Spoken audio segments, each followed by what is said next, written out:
رحیم جی، میرا نام جنید ہے، میں ایک پاکستانی ہوں جی۔ مجھ سے ایک بڑی غلطی ہوئی ہے جی، تقریباً 2 پاکستانی میرے سے فوت ہوئے جی اور ایک انڈین جی۔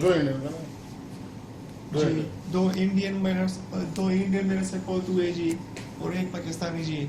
وہ پاکستانی تھے، مجھے معاف کر دیے جی۔ اب سے انڈین سے بہت زیادہ درخواست ہے جی، خاص کر ایمبیسی اور لوگوں انڈین سے جی۔ میں بہت غریب انسان ہوں جی، میرے تقریباً 1 ہاتھ ضائع ہو گئے اور 2 پاؤں ضائع ہو گئے جی۔ میرے واللہ کوئی بے وسع پر کوئی بھی نہیں ہے، تقریباً میرے 9 مہینے بس اسپتال میں ہو گئے۔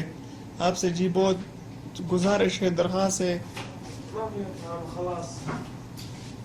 ہے کہ جی میرا مسئلہ معاف کرے جی۔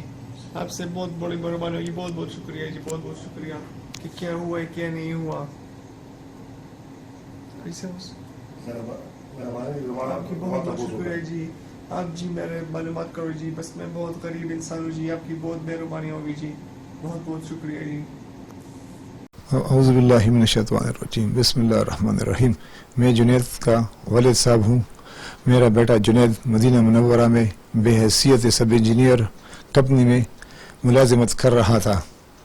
سائٹ سے واپسی پر اسٹاف ممبران کے ہمراہ 19/10/16 کو گاڑی کا ایکسیڈنٹ ہوا ہے، جس میں میرے بیٹے کا ہاتھ پاؤں ٹوٹ چکے ہیں اور 3 بندے اس میں وفات پا چکے ہیں۔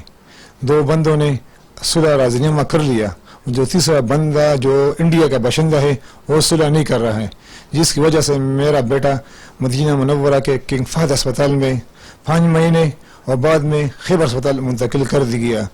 تقریباً 8 ماہ ہوئے ہیں۔ میرا بیٹا بیار و مددگار اور بغیر علاج کے پڑا ہے۔ میں خود سرکاری ملازم ہوں، سرکاری کوارٹر میں رہائش پذیر ہوں، میرا اپنا گھر بھی نہیں ہے، دل کا مریض ہوں، شوگر کا، اور ساتھ ہی فائسی راولپنڈی سے زیر علاج ہوں۔ میرا سعودی عرب کے ولی عہد اور پاکستان کے وزیر اعظم اور صدر سے اپیل ہے کہ میرے بیٹے کے ساتھ انصاف کیا جائے اور میرے بیٹے کے واپسی میں پاکستان واپسی پر مدد کی جائے تاکہ میں اس کا علاج کرا سکوں۔